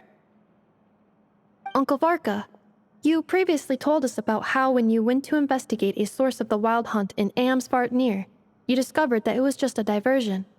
But according to Flint's intel, several outbreaks of the Wild Hunt had already occurred in Nod-Krai in the period leading up to that. That was before Rerir had regained his body, when he was far from regaining his full strength. In other words, in theory at least, he still lacked the means to act in two places at once. Flint's, with everything that's been happening, the Lightkeepers across Nod-Krai are rallying to fight back against the Wild Hunt. They're gonna need your help. I know, I'm sure you're capable of coming up with something far more effective than decoys. But for now, you should stay here and get some rest. Anefa and I will head back over to Amsvartnir to see if there's anything I missed. I told you Uncle Varka would say that, didn't I? A deal's a deal. Not a word about my snack intake for the next week. Database updated. Reliability of Aino's predictions increased. What does that mean? They were betting on how you'd respond after hearing their intel. It's the obvious choice, isn't it? That's hardly worth betting on. We already decided that Anefa should go investigate the situation over at Amsvartnir on her own. You might as well stay here and keep watch. Someone needs to hang back and oversee our strategy meetings. And besides, you still haven't fully recovered from ambushing Rerir. So I've ended up with the easiest assignment. Well, I appreciate it, everyone. See you when you get back.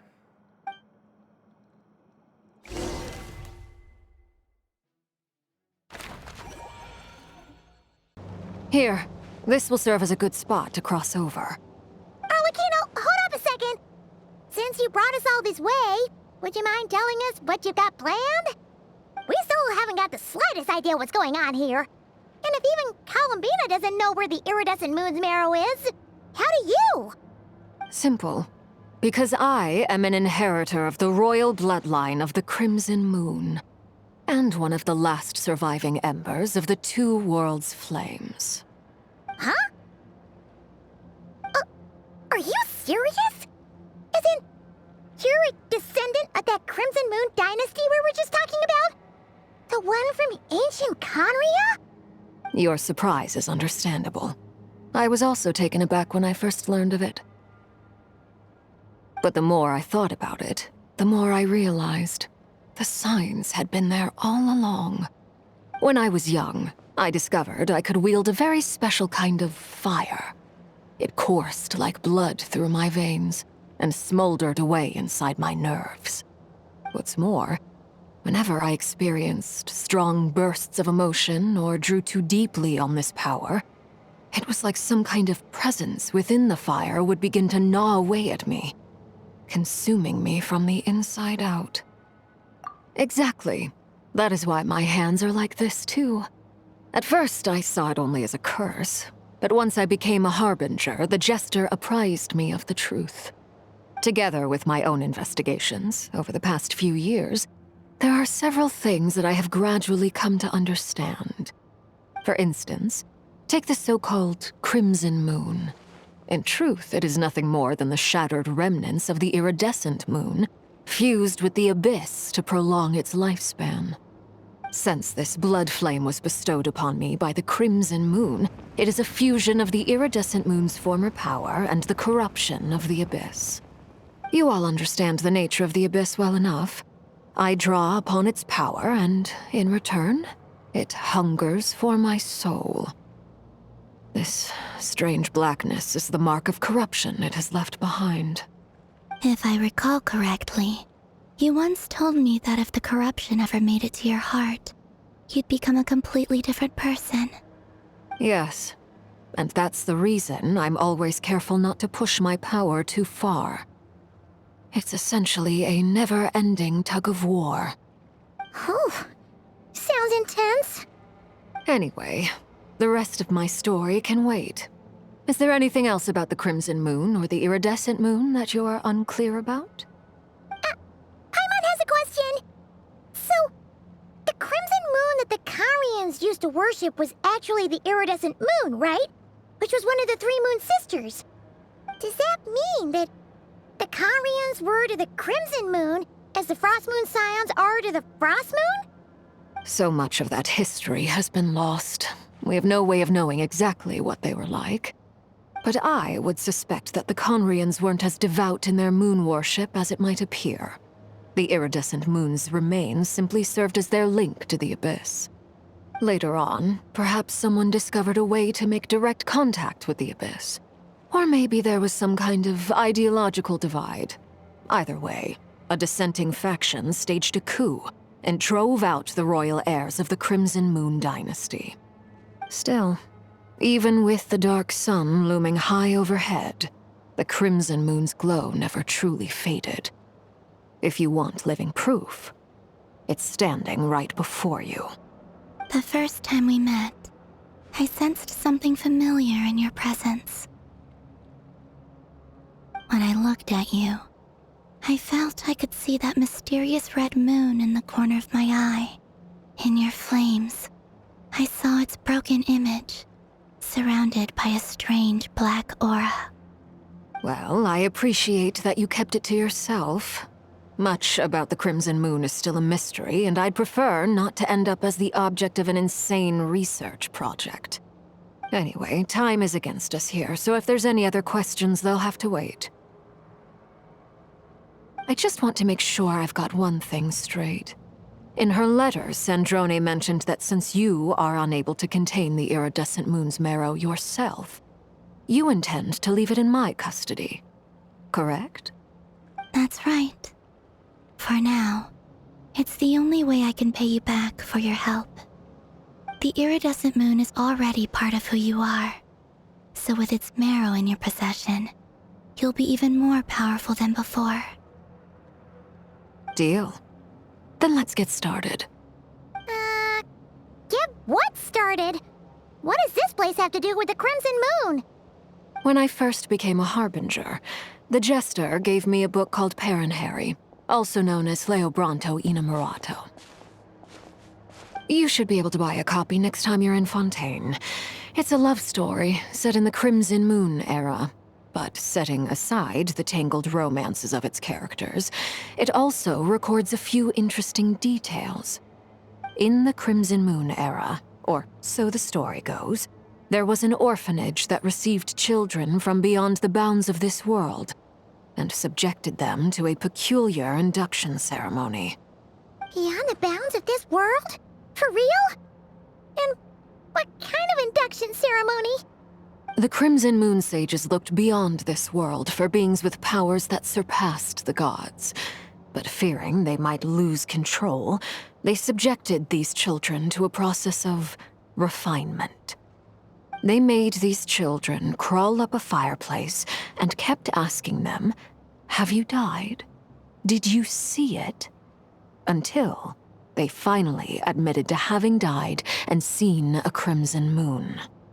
The adults embraced the children who passed the ritual, telling them, "Within the fireplace, you have traversed the flames between two worlds. Here and now, you are born anew." The book leaves much unsaid, but I suspect that this was their way of branding the children they had enrolled, leaving an indelible mark upon them so that they would forever live in the Crimson Moon's light. That explains why I can't sense the Crimson Moon's marrow in this world. It makes sense that it would be sealed in a special space that can only be accessed temporarily through some kind of ritual. But there's no fireplace here. Do you see a chimney anywhere? Oh, are we supposed to build it ourselves? Okay, fine. Paimon will go find some bricks. That won't be necessary. The fireplace is purely symbolic. The key to the ritual is crossing the flames between two worlds. In other words, the flames that burn within me. Those burned away by such flames leave behind a kind of ghostly afterimage in the world. In the days of Conria, people believed they could be used to bridge the gap between the two worlds of life and death. In short, I can open a passage to that space for you. That's the easy part. The catch is I'll need to stay on this side to keep the passage open, so I won't be able to come with you. Once you're inside, you'll have to find your own way. Very well. Then I'll open it up. Traveler, spare me a little more moonlight if you would. I may need it.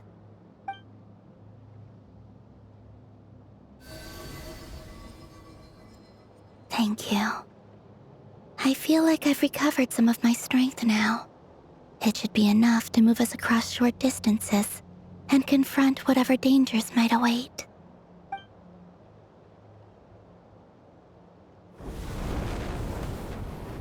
Mistress of the seven hues of ages past, great mother of the present, crimson-clad sovereign of the two realms, by fire severed, by fire renewed, I offer myself now and beseech your descent.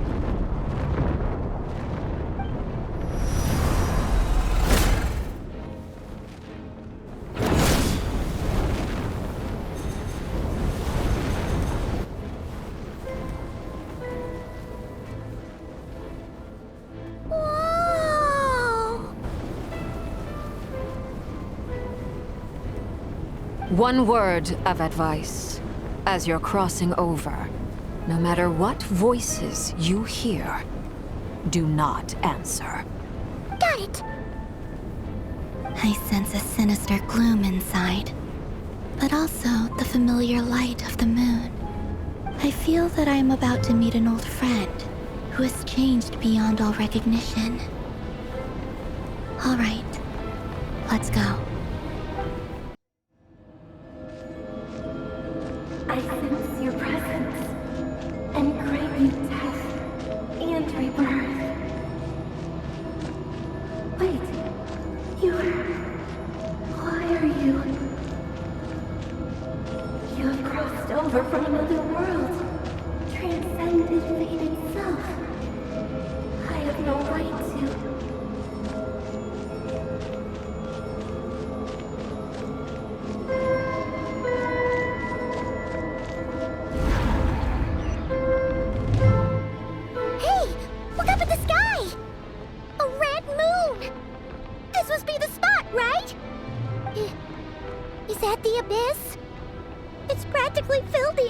entire place! What now? What a tragic sight. Fragments of your broken body, seized by the abyss, and hung up aloft like mummified remains. Iridescent moon, was this truly what you wished for? Careful! There's something spooky about this place. Feels like something is lurking in the fog. But Haimon's right behind you. Whatever you do, don't run off without her. Huh? Huh? For real? That's way too high. There's no way we'll be able to reach it. No. I'm not sensing anything up there. It's coming from under the mountain. Let's see. Ah! There's some kind of weird shadow over the water. Wait, see that? Looks like a mechanism of some sort. Let's check it out.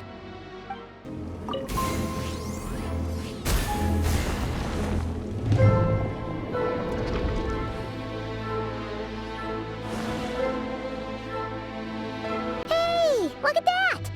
Now that the mechanism's running, the shadow in the water looks different. Do you think these mechanisms might be the key to unlocking the secret? Let's try to find more of them! Thelindis, we'll leave the rest of the research in your hands.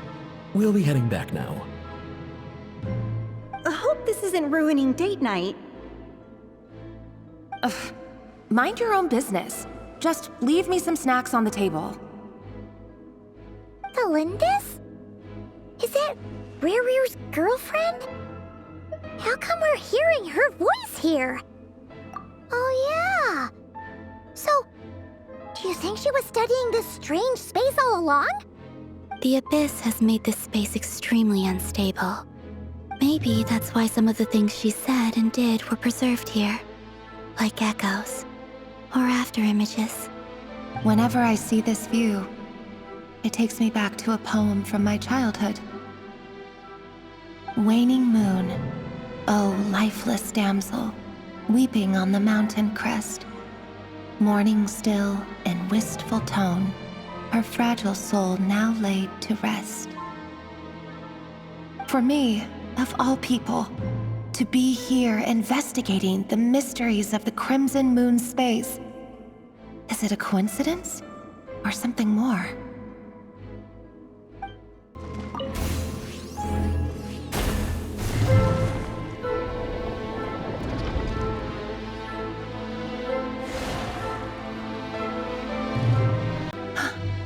I see. So the moon marrow, or rather the power of the 3 moons, is the key to unlocking. If it really does exist, then maybe this madness can finally be put to an end.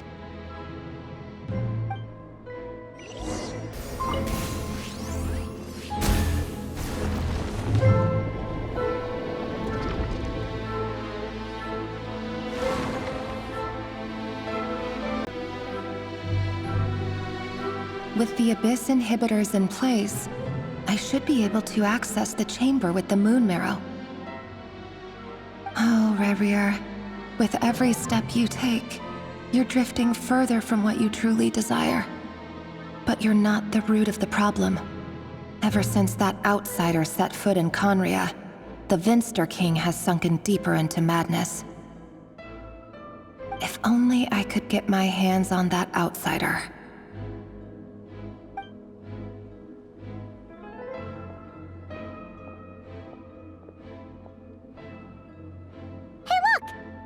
Reflection is back to normal. Thelindis' voice mentioned a chamber with the moon marrow. Do you think maybe it's hidden in the moon's reflection? It must be. For within it, I sense the fragile aura of a dying soul. Then there's no time to lose. Let's go!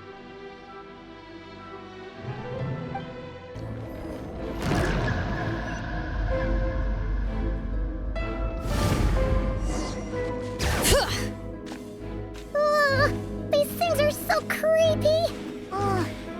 Looks like we'll have to destroy them if we want to get to the iridescent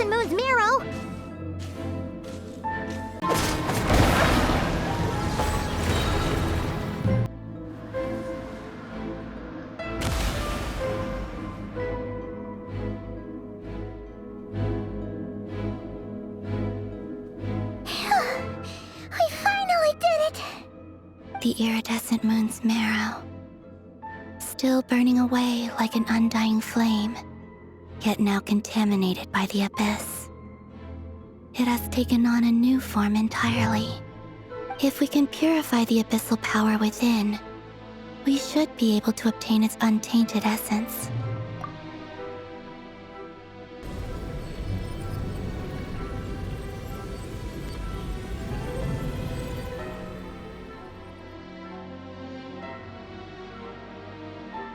It's so cold.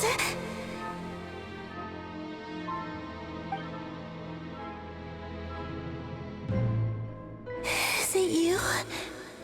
Are you here? Huh?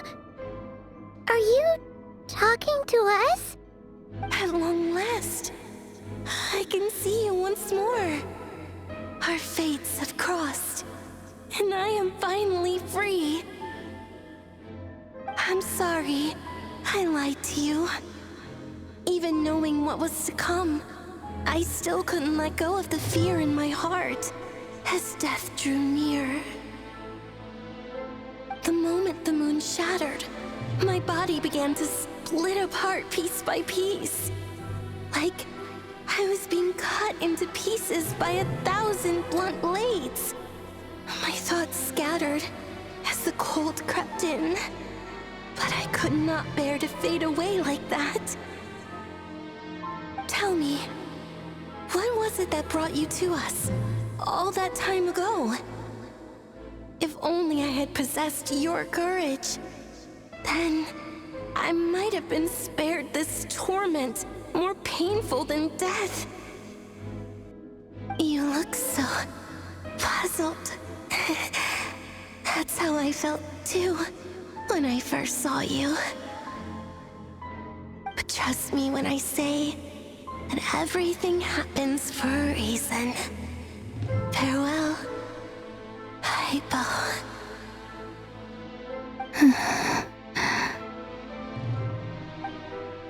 What was that all about? Was that the goddess of the iridescent moon? Oh, it sounded like she was speaking to a long-lost friend. But none of us have ever met her before, right? Perhaps. She took me for the goddess of the frost moon she once knew. For a fading soul like hers, our auras must be too similar to tell apart. But anyway, we've got the iridescent moon's marrow now. That should help you regain your strength, right? Alright, time to leave this place and meet back up with Arlecchino. Let's go!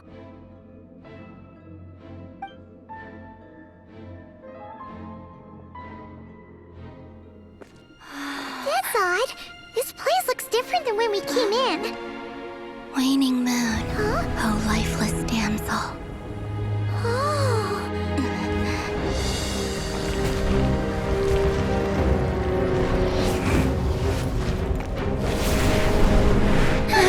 Hurry! The place is collapsing! It wants to trap us here. Who's it? The abyss? Now we've taken the moon marrow. All that's left here is a dark will. It will show us no mercy.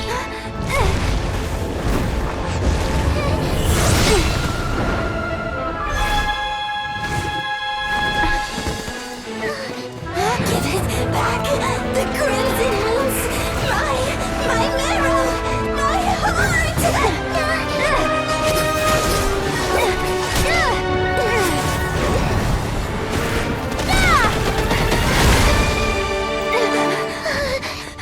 Finally! Huh? Oh no! The exit's blocked!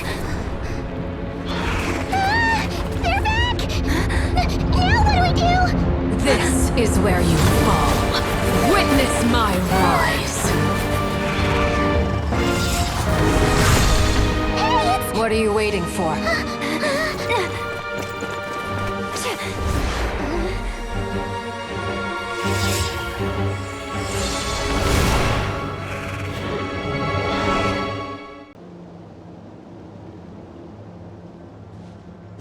Oh, we made it!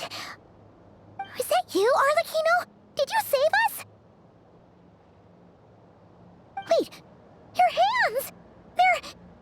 Oh, this? Don't worry. It's a small price to pay. The Abyss wanted to trap you inside, and I defied its will by bringing you out. No wonder it's a little angry. No. I have paid the price, albeit a small one, and it cannot be undone. My hands have already fused with the Abyss. Purification would simply destroy whatever's left of them. But surely... Oh, we're so sorry, Arlecchino. Paimon can't believe you'd make a sacrifice like this for us. As much as I'd like to call it a favor, the truth is I was simply holding up my end of the deal. Well, Columbina. Yes, you did your part. And as promised, I will leave the iridescent moon's marrow in your care. From this day forth, may the two worlds' flames burn ever more brightly.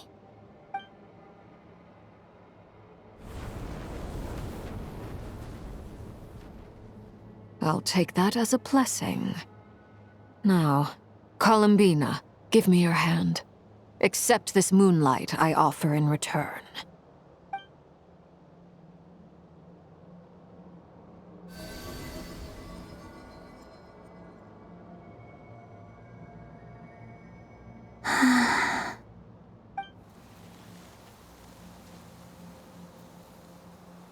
Feeling stronger?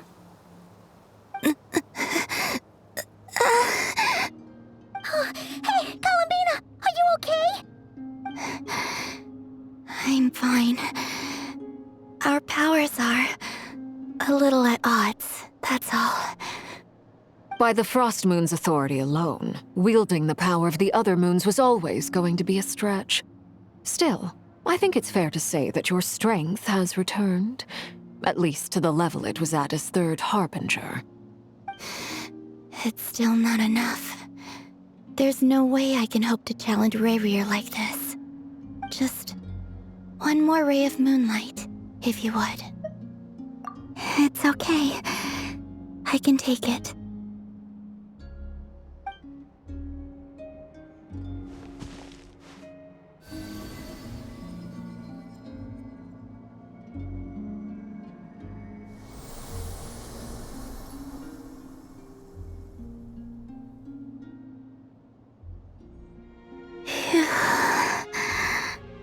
How about now?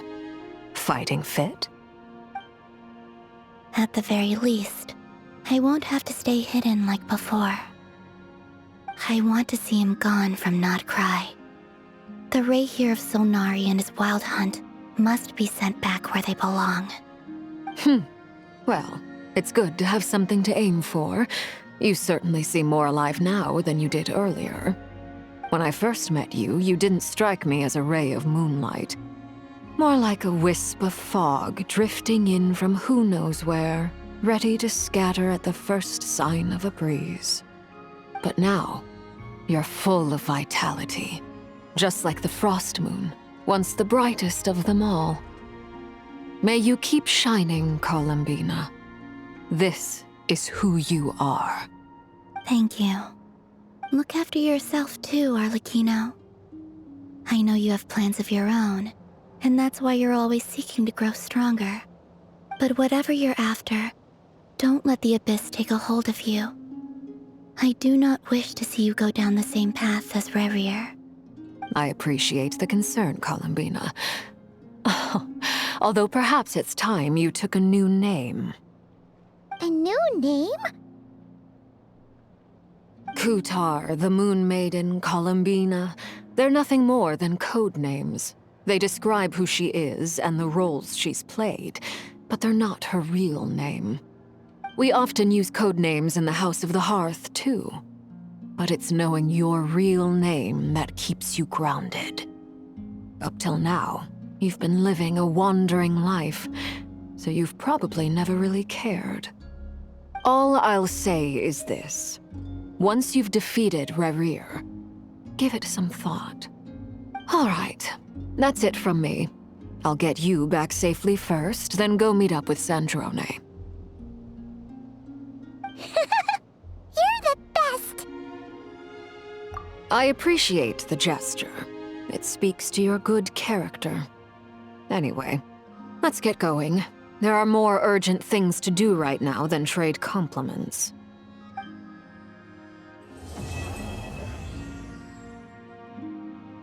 It was a close call, but we got the iridescent moon's marrow and restored Columbina's strength, and that's all that matters. In other words, mission accomplished. Paimon wonders how everyone else is doing.